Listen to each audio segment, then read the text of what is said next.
Part 1. To listen to our weekly hour on conservation issues. First, you have some time to look at questions 1 to 4.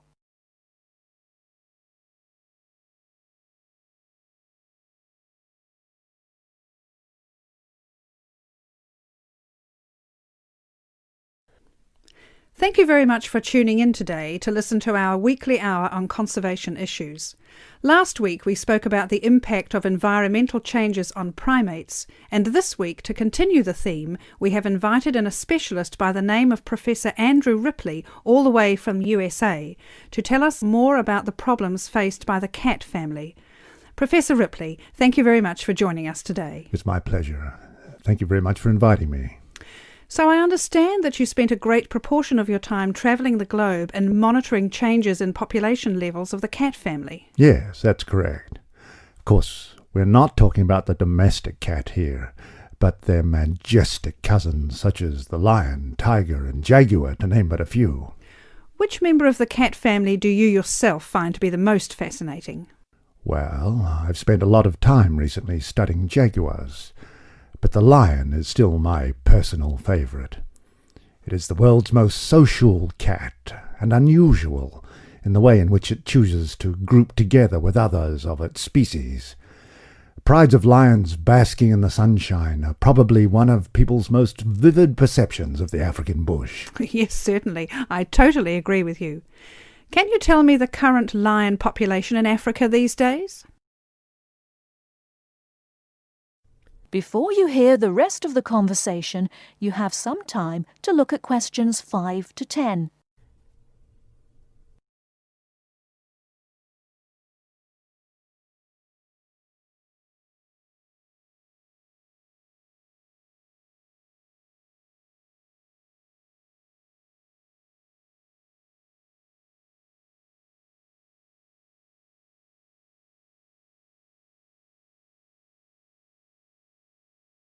Now listen and answer questions 5 to 10.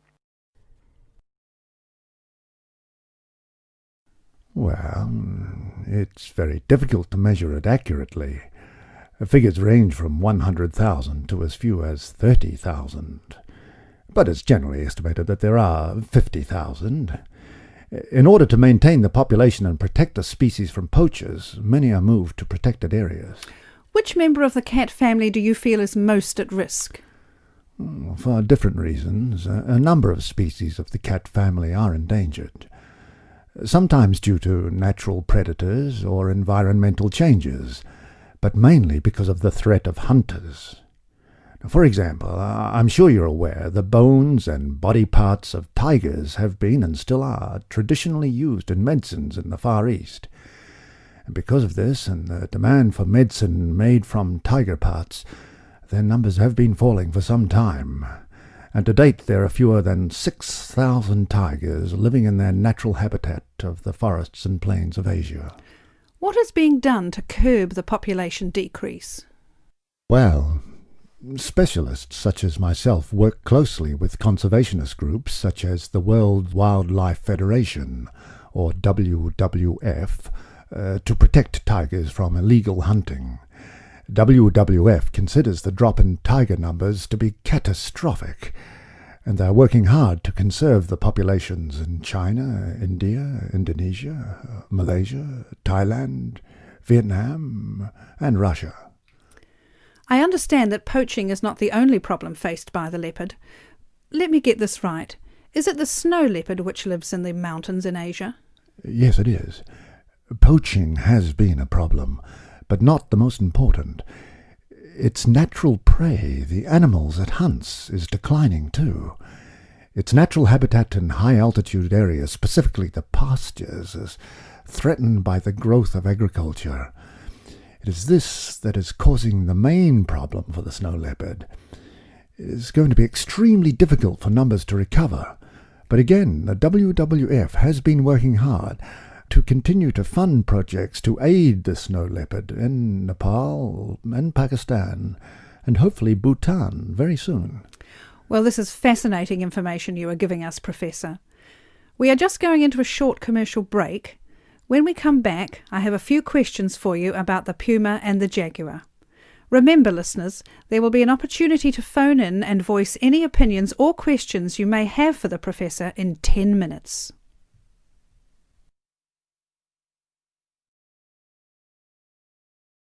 That is the end of part 1. You now have half a minute to check your answers.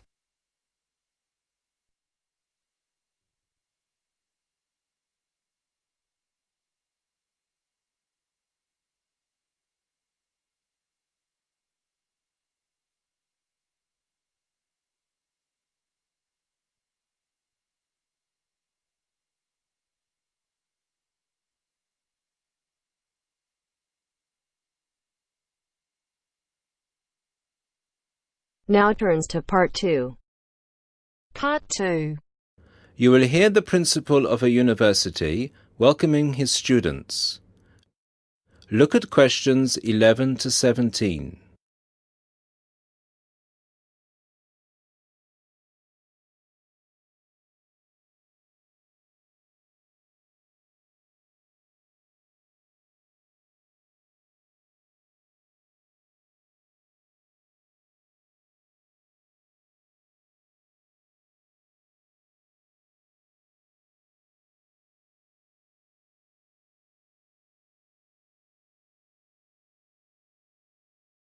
Listen to the first part of the lecture and answer questions 11 to 17. Good afternoon, ladies and gentlemen. I'm Dr. Donovan, the principal of Don Levy University, and I would like to welcome you to the Dinglewood campus, which is one of the 3 campuses belonging to this university. This campus, Dinglewood, is where I have my office, and it's also the location of the Languages and Science campus, so some of you will be studying here. Dinglewood is the most northerly campus. The Business Studies blocks are in the Churchdown campus in the centre of town, and the Southern or Trailway campus, where history and architecture are situated, is to the south of the town. Those of you who are enrolled in any of those courses will be taken to your respective buildings at the end of this meeting. Those of you studying on the Dinglewood campus, you will have a tour later too. This building we are assembled in is the office or administration block, Block 39, and is where the weekly meetings are held. You are welcome to attend these meetings, as are all the university staff. You may want to, as many university issues are discussed at these weekly meetings. The meetings take place at 1:30 every Tuesday, so please stop by. 2 other important buildings are also located on this campus, the cafeteria and the on-site shop. You can purchase all the required books and any stationery you need for your courses at this shop. Please bear in mind that even though you have shown your ID passes to enter the site, you still need to use them again to buy anything in the shop or cafeteria. This is for security reasons. Now look at questions 18 to 20.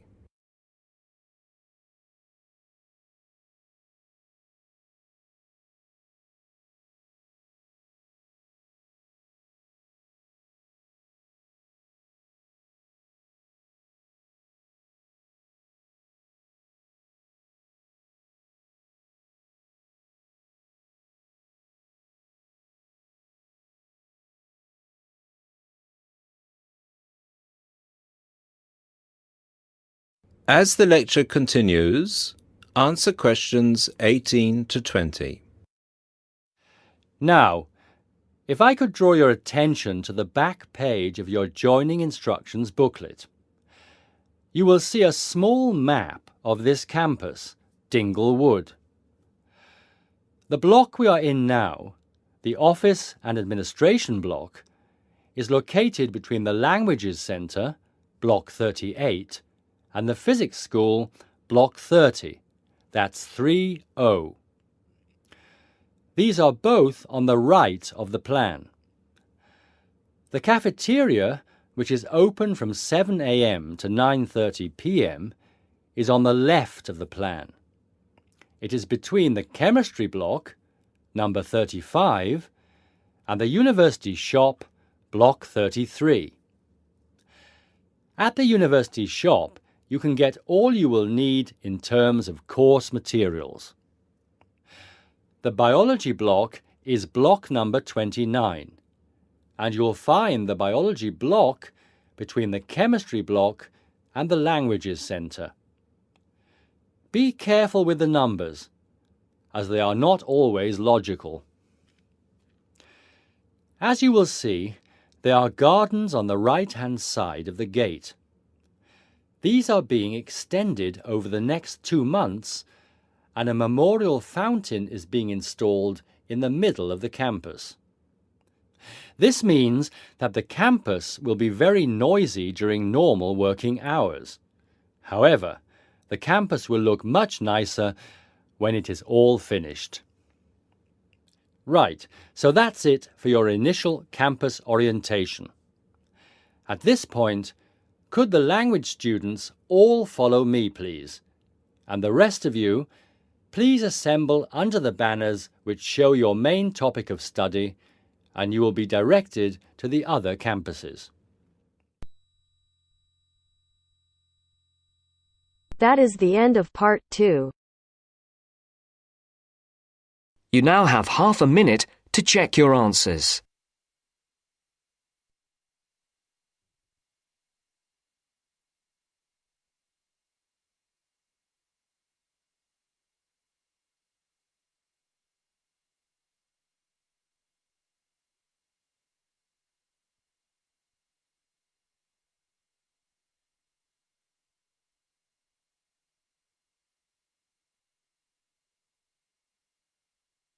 Now turns to part 3.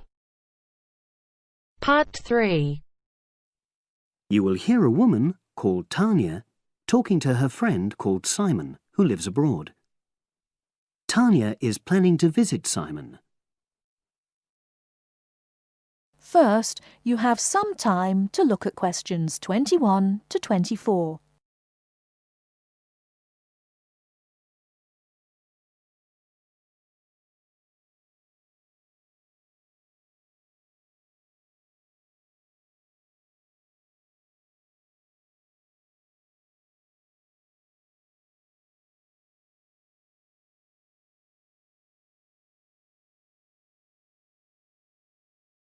Now, listen carefully and answer questions 21 to 24.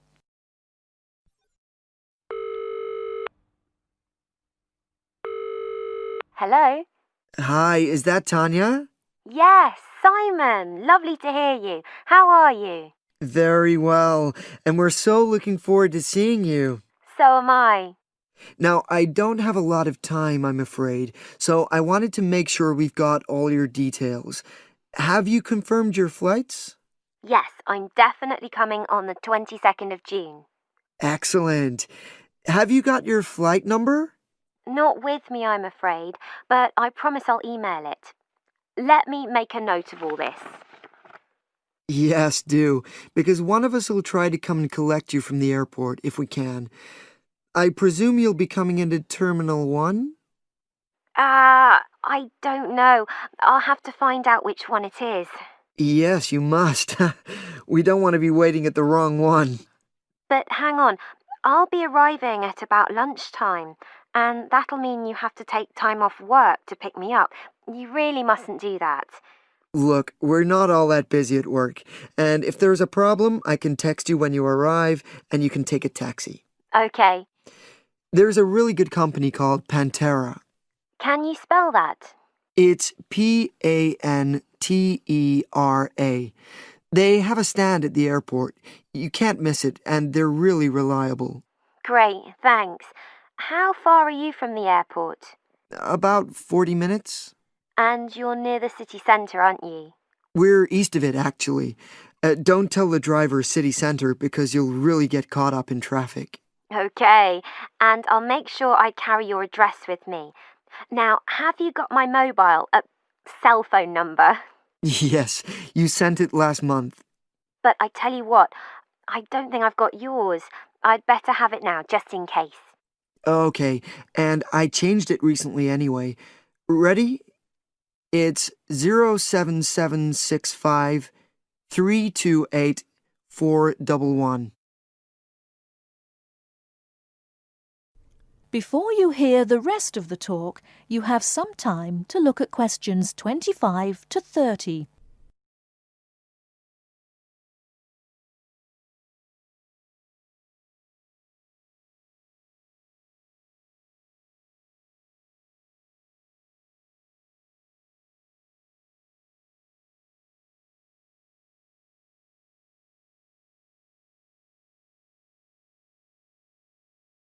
Now listen and answer questions 25 to 30. Thanks. Now, what should I pack? Well, all the usual, casual clothes mainly. Though you'd better bring an evening dress. We'll be having at least one fancy dinner in a hotel restaurant. Okay, now, when you're coming, unfortunately the weather is not going to be brilliant. I know, it's the rainy season. I'm bringing an umbrella. We have tons of those, so don't pack one. But pack a raincoat, a good one, 'cause we'll try and get out for plenty of hikes. Okay, sure. Sounds super. Just what I love. And I'd better remember to pack my sturdy walking shoes. Excellent idea. It's pretty rugged round here, so they have to be tough. I can imagine. I'm so looking forward to getting out. Oh, Simon, before I forget, you recommended I read a book about your area. Yeah. What was the name again? I'd like to read it to get an idea of the history, etc. It's called Mountain Lives, and it's... Hang on, I'm just writing it down. Okay. And it's by Rex Campbell. Great. I'll try and get hold of that. Well worth it. Now, the really important things are gifts. Oh, don't worry about that. Just bring yourself. I know. But I'd like to get something for your parents. What about Janice? I know she loves English tea. Oh, that's very kind, but she's not drinking so much of that these days. But she'd love some chocolate. You know her favorite. Oh, yes. That'd be nice. I'll do that. And Alec, is he still into racing? Very much so. I was thinking of bringing a calendar, with horse racing pictures. What a good idea. He'd love that. Great. So that's about it, I think. Yes, I think so. So you'll send me your number again? That is the end of part 3. You now have half a minute to check your answers.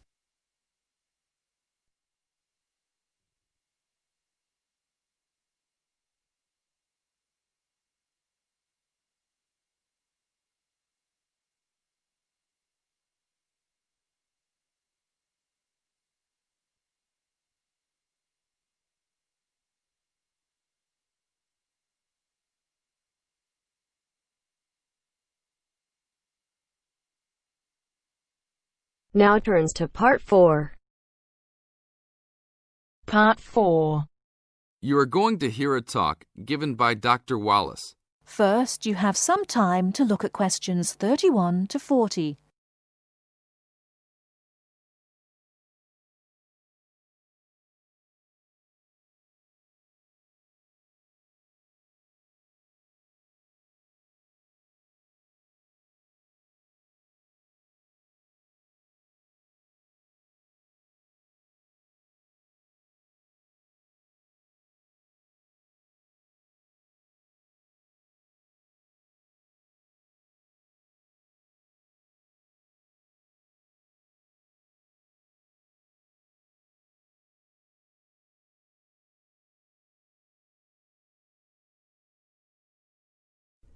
Now, listen carefully and answer questions 31 to 40. Good afternoon. I'm glad you all found your way here. Now I'd like Dr. Wallace to introduce us to the Arboretum. Good afternoon. Although at first glance the Arboretum may look like a park, it is a research and teaching facility that also provides a place for people to develop a positive relationship with nature. When the University of Wisconsin-Madison purchased the land, mostly during the 1930s, much of it bore little resemblance to its pre-settlement state. Instead, it had been turned into cultivated fields and pastures that had fallen into disuse. The university's Arboretum Committee decided early on to try to bring back the plants and animals that had lived on the land before its development. Though they may not have anticipated it at the time, the committee's foresight resulted in the Arboretum's ongoing status as a pioneer in the restoration and management of ecological communities. In focusing on the re-establishment of historic landscapes, particularly those that predated large-scale human settlement, they introduced a whole new concept in ecology: ecological restoration, the process of returning an ecosystem or piece of landscape to a previous, usually more natural condition. Madison was a fast-growing city in the 1920s. Fortunately, some leading citizens recognized the need to preserve open space for Madison's residents. Most of the Arboretum's current holdings came from purchases these civic leaders made during the Great Depression. In addition to inexpensive land, the Depression brought a ready supply of hands to work it. Between 1935 and 1941, crews from the Civilian Conservation Corps were stationed at the Arboretum and provided most of the labor needed to begin establishing ecological communities within the Arboretum. Efforts to restore or create historic ecological communities have continued over the years, with the result that the Arboretum's collection of restored ecosystems is not only the oldest, but also the most extensive such collection. In addition to these native plant and animal communities, the Arboretum, like most arboreta, has traditional collections of labeled plants arranged in garden-like displays. These horticultural collections, featuring trees and shrubs of the world, are the state's largest woody plant collections. That is the end of part 4. You now have half a minute to check your answers.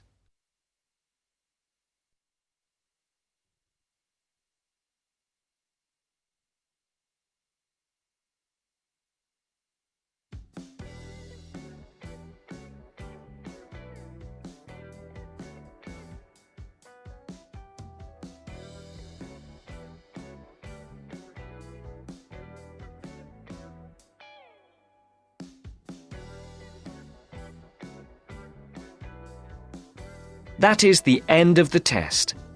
You now have 10 minutes to transfer your answers to your IELTS listening answer sheet.